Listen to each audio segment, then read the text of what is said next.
நித்யானந்த ஐயா, இப்போ பிஜேபியின் மீது வைக்கப்படுகிற ஒரு குற்றச்சாட்டு மக்களின் பார்வையில் பத்திரிகையாளர்களாக மக்களால் தேர்ந்தெடுக்கப்பட்ட ஒரு அரசாங்கத்திற்கு இடையூறுகளை ஏற்படுத்துகிறார்கள். உதாரணத்திற்கு கவர்னர் மூலம் கிரண்பேடி பாண்டிச்சேரியில் ஒரு மிகப்பெரிய ரெண்டு பேருக்குள்ள ஒரு கான்ஃப்ளிக்ட் வந்தது. குவாரல் எப்படி வேணாலும் எடுத்துக்கிடுங்க.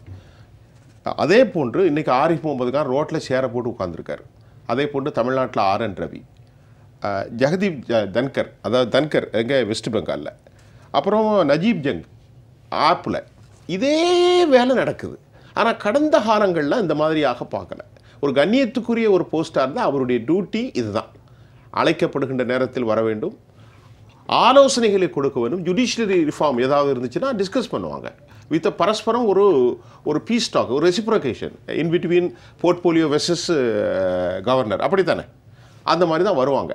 இதையெல்லாம் மீறுகின்ற ஒரு நிலை தற்போது அரசியலமைப்பு சட்டத்திற்கே மாற்றமாக பிஜேபி கொண்டு வர முயற்சிக்கிறார்கள் என்ற பத்திரிகையாளர்கள் கருத்தை நீங்கள் எப்படி பார்க்குறீங்க? அனைவருக்கும் வணக்கம். ரைட். ஆளுநர் ரவி அவர்கள் யாராக இருந்தாலும் கூட ரைட், கவுன்சில் ஆஃப் மினிஸ்டர்ஸ் அமைச்சரவை கூடி என்னென்ன திட்டங்களை இந்த ஓராண்டு நடத்த இருக்கிறோம், கடந்த ஆண்டிலே எந்த திட்டத்தை வெற்றிகரமாக நடத்தியிருக்கிறோம் என்பதை சொல்வதாகத்தான் ஆளுநருடைய உரை எப்பொழுதும் அமையும். தனிமனித வழிபாடு இவைகளெல்லாம் ஒரு சில விதிவிலக்கு இருக்கலாம். இதெல்லாம் புரட்சித் தலைவர் என்று வந்த பிறகு அது ஏற்பட்டிருக்கிறது. அதுக்கு முன்னெல்லாம் முதலமைச்சர்கள்லாம் அப்படி பெருந்தலைவர் காமராஜர் கூட பெருந்தலைவர்னு சட்டமன்றத்தில் யாரும் பேசுறது கிடையாது. இது இடையில ஒரு பழக்கம், நல்லதாக கெட்டதான் மக்கள் முடிவு பண்ணிக்கிட்டோம். நம்ம செய்யக்கூடிய விஷயங்கள் இது ஒரு அரசியல் மேடை அல்ல. இது பிளேஸ் ஆஃப் பிஸ்னஸ். நாம் என்ன செய்யணும், என்ன நடக்க இருக்கிறது என்பதை சொல்லுகின்ற ஒரு அவை. அந்த அவையிலே நம்முடைய எண்ணங்கள் என்ன, நாம் என்ன செய்ய இருக்கிறோம் என்பதை மட்டுமே சொல்லக்கூடிய ஒரு பொக்கிஷமான நேரத்தை நாம் செலவழிக்க வேண்டிய இடம். அந்த இடத்துல நீங்கள் எழுதி கொடுத்ததெல்லாம் கவர்னர் படிக்கணும் அப்படிங்கிற ஒரு தவறான செய்தியை, கவர்னர் ஒரு போஸ்ட்மேன் என்கின்ற தவறான செய்தியை, அவருக்கு அதிகாரம் இல்லை என்ற ஒரு தவறான செய்தியை கட்டமைக்கப்பட்டு தமிழ் மக்கள் மத்தியிலே பரப்பப்பட்டு வருகிறது திட்டமிட்ட ரீதியாக. ஒரு நிமிஷம் நம்ம எப்படி பேசுனதா புரியும் பாருங்க. அப்படின்னா நீங்க சொல்றதுக்கு ஏதாவது சட்டத்தில் வடிவு இருக்கா? கவர்னர் இஷ்டப்பட்டதையும் சேர்த்துக்கிடலான்னு சொல்லுங்க. எதுல இருக்கு? இஷ்டப்பட்டதை கவர்னர் நீங்க சேர்க்க இஷ்டப்பட்டதில்ல, அவர் நினைப்பதை இந்த உரையினோட சேர்க்கலாம்னு ஏதாவது லூப் ஹோல் இருக்கா? இல்லை, இந்த உரையில் அவர் எதையும் சேர்த்து படிக்கவில்லையே, இந்த உரையே படிக்கலையே. அதை படிக்காமல் இருப்பதற்கு ஏதாவது நியதி இருக்கிறதா? இருக்கு. படிக்காமல் இருக்கக்கூடிய ஆளுநர்கள் படிக்காமல் இருந்து அதை சபாநாயகர்கள் ஆளுநர் படிக்காமல் இருந்தார்கள் என்று சொன்னால் அந்த உரையை ஒரு வணக்கம் சொல்லி முடித்து விடுவார்கள். ஒரு நிமிஷம், இது நடந்திருக்கு. எப்படின்னா ஆளுநர்கள் உடல்நல குறைவாக இருக்கும்போது நீண்ட பேஜில் இருக்கிறத முதல்ல கடைசியாக முடிச்சிருக்கிறாங்களே தவிர இடையில உள்ளதை படிக்காமல் எல்லாத்தையும் காப்பி கொடுத்துருவாங்க. அப்படிதான் இருந்திருக்கிறது தவிர இதை மாதிரி ஒரு டிஸ்இன்டியூ சிச்சுவேஷன் வரல. இல்லை, எனக்கு தொடர்ந்து பேச அனுமதிச்சிங்கன்னா கருத்துக்கள் நேரடியாக போய் சேரும். இதுதான் கருத்து. குறுக்கீடுகள் அதிகம் இருந்தால் மக்களுக்கு குழப்பங்கள் வரும். சரி, இப்போ ஆளுநர் அவருடைய கருத்தை சொல்லிவிட்டார். 5 மணித்துளிகள் கூட கிடையாது. அழகாக பேசிவிட்டு எல்லோருக்கும் வணக்கம் தெரிவித்தார். மரபுப்படி அவையை துவக்கி வைத்தார். ஆண்டு முதலில் துவக்க வேண்டிய அவருடைய கடமையை அவர் செய்து அமர்ந்தார். வெளிநடப்பெல்லாம் பண்ணல. நான் இந்த ஆளுநர் உரையை முழுமையாக படிக்க எனக்கு இயலவில்லை. எனக்குள்ள பிரச்சனைகள் என்ன என்று சொன்னால், இதில் சில தவறுகள், இந்த தரவுகள் இல்லாத, எனக்கு கிடைக்கின்ற தரவுகளுக்கு அல்லாத வேறு சில தரவுகள் இருக்கிறது, தவறாக இருக்கிறது என்பது என்னுடைய தரவு. எனவே தவறான சில தகவல்களும் அரசியல் நோக்கம் கொண்ட பேச்சுக்களும் இதில் இருக்கிறது. ஒரு நடுவண் அரசினுடைய பிரதிநிதியாகிய நான் சிஏஏ எதிர்த்து நான் பேச வேண்டும், இந்த தமிழகத்திலே சிஏஏ நடைமுறைக்கு கொண்டு வர மாட்டோம் என்று சொல்வதை நீங்கள் எப்படி எதிர்பார்க்கிறீர்கள்? அவர் நடுவண் அரசினுடைய பிரதிநிதி அல்ல, இது தவறான வார்த்தை. இல்லை, குடியரசுத் தலைவரோட பிரதிநிதி. குடியரசுத் தலைவர் நடுவண் அரசா? குடியரசுத் தலைவர் தானே அந்த சிஏஏக்கு ஒப்புதல் கொடுத்தது. அவருடைய பிரதிநிதி தானே இவர்.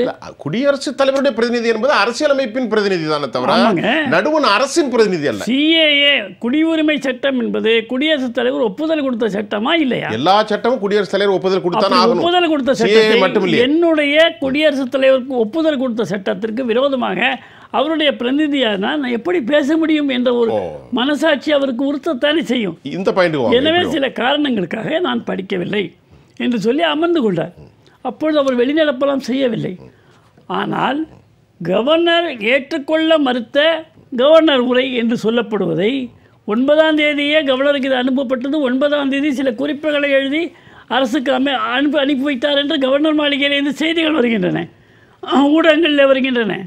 அப்படி இருக்கின்ற பொழுது அந்த மாற்றத்தை ஏற்றுக்கொள்ளாத அரசு, இப்படித்தான் படிக்க வேண்டும் என்று கட்டாயப்படுத்துகின்ற அரசு என்று இருக்கும் பொழுது என்னால் அதை படிக்க முடியாது.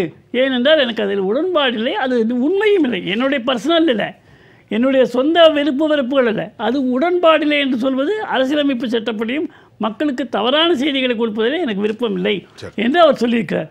இது எந்த அளவிற்கு ஏன் இப்படியெல்லாம் நடக்கிறது? நீங்கள் சொன்ன வரிசையாக சொன்னக்கூடிய ஆளுநர்கள்லாம் பார்த்தீங்கன்னா ஒரே மோதல் சமீபத்தில் வரக்கூடிய அத்தனை மாநிலங்கள் எதிர்க்கட்சி மாநிலங்களிலிருந்தும் வருகிறது. கடந்த காலத்தில் அரசியலிலே இருந்தவர்கள், ஓய்வு பெற்றவர்கள் கவர்னராக இருந்தார்கள். அவர்களுக்கு எல்லா கட்சியிலுமே தொடர்பும் பழக்கங்களும் இருக்கின்றன. எனவே அதை ஒரு கொடுக்கல் வாங்கல் என்ற ரீதியிலே அதை பெரிதாக எடுத்துக்கொள்ளாமல் ஏதோ கவர்னராக இருக்கிறோம், இருந்துவிட்டு போகிறோம் என்ற அளவிலே தான் செயல்பட்டார்கள். PH பாண்டியன் அவர்கள் எப்பொழுது சபாநாயகர் என்ற பொறுப்புக்கு வந்தாரோ அன்றுதான் சபாநாயகருக்கு வானளாவ அதிகாரம் இருக்கிறது என்பது எல்லோரும் அறிந்து கொண்டார்கள். அதுவரை இருந்த அதிகாரம் யாருக்கும் தெரியவில்லை. TN சேஷன் அவர்கள் தேர்தல் கமிஷனுடைய தலைவராக என்றைக்கு வந்தாரோ அன்றைக்கு தான் எலெக்ஷன் கமிஷன், தேர்தல் கமிஷனுக்கு இருக்கக்கூடிய உரிமை என்ன என்பது நாடு அறிந்தது. எனவே ஒரு சிலர் இப்படிப்பட்டவர்கள் இருப்பார்கள். அந்த வரிசையிலே RN ரவியும் வருகிறார். காரணம், அவர் அரசியல் அமைப்பு பின்னாடி கிடையாது, எந்த சித்தாந்தத்தையும் அவர் எடுத்து வைக்கவில்லை. இதில் சித்தாந்தம் முதலுக்கு அவர் இடமே கொடுக்கல. வெளியே சித்தாந்தத்தை பேசுறார், அது தாராளமாக பேசலாம், அதனுடைய சொந்த கருத்து. எல்லா சித்தாந்தத்திலும் சனாதனத்தை பற்றி அழகா பேசுறார். அது சனாதனம், அவருடைய தனி ரைட். சனாதனம் என்பது அவருடைய சித்தாந்தம் இல்லை, இந்த மண்ணோட சித்தாந்தம். இல்ல அவர் நம்புறார், மண்ணுடைய சித்தாந்தம், அவருக்கு உரிமை இல்லை, யாரும் எழுதி கொடுக்கல அவருக்கு. அதனால் அவர் இந்த மண்ணுடைய சித்தாந்தத்தின்படி ஒழுகிறார் என்பது மகிழ்ச்சியான விஷயம்தான், அது குறைபடுவதற்கு ஒன்றுமே கிடையாது.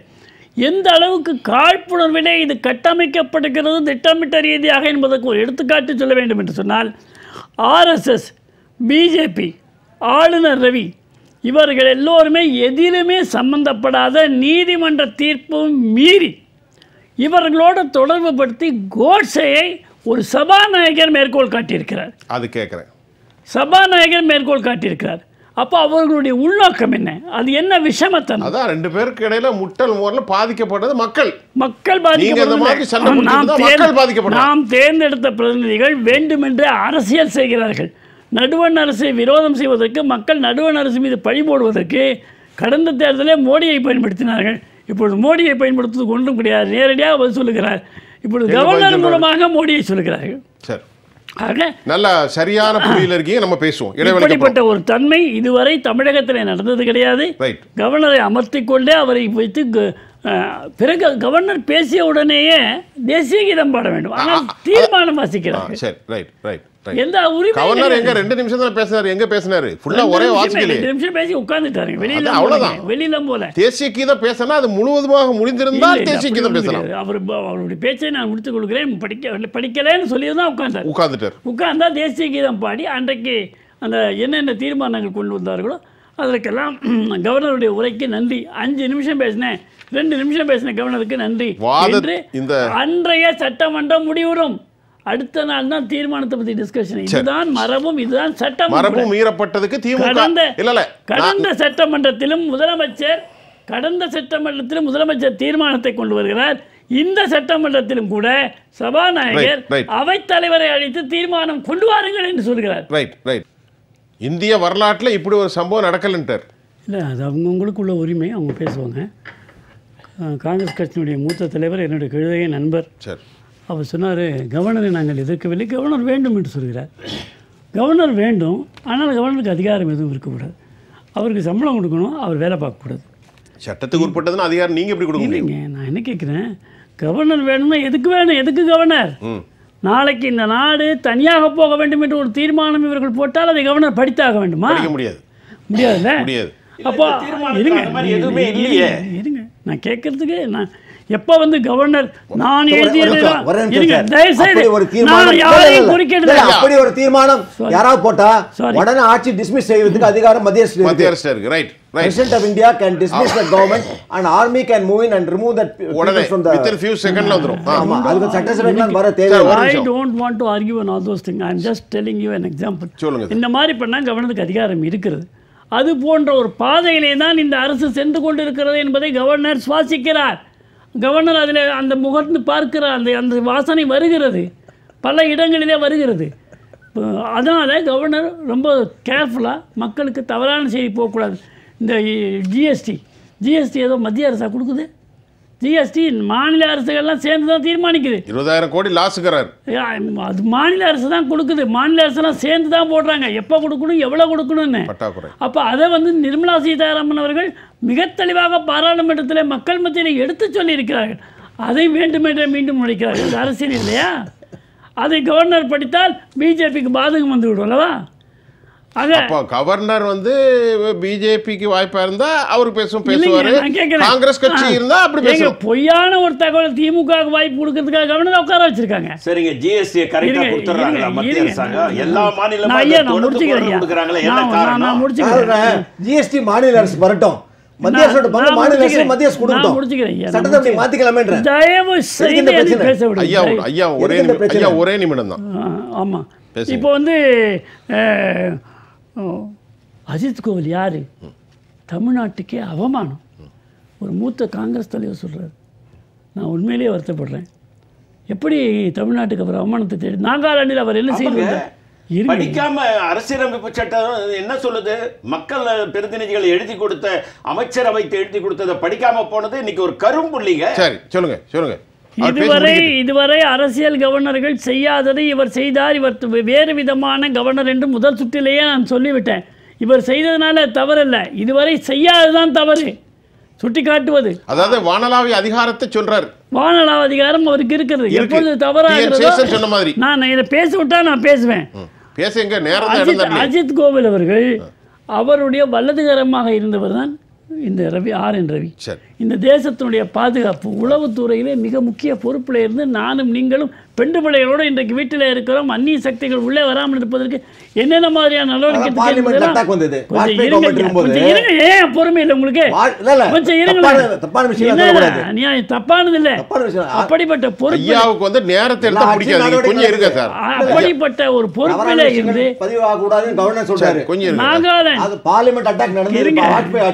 இந்த நாகாலாந்து இங்க கொண்டு வந்து விடுறாங்க. நாகாலாந்து இந்த கவர்னர் வந்த பிறகு பிரச்சனைகள் ஏற்பட்டது உண்மைதான். ஆனால் அங்கே சமாதானம் ஏற்பட்டிருக்கிறது. இப்பொழுது இவருடைய ட்ரீட் தான் அங்க முடிஞ்சிருக்கு. அதை முடித்து விட்டு தான் நீங்க வந்திருக்கிறார். அதெல்லாம் பார்க்கணும். மக்கள் உங்களுக்கு என்னங்க நாகாலாந்து தெரியும்? நாகாலாந்துல இன்றைக்கும் அங்கே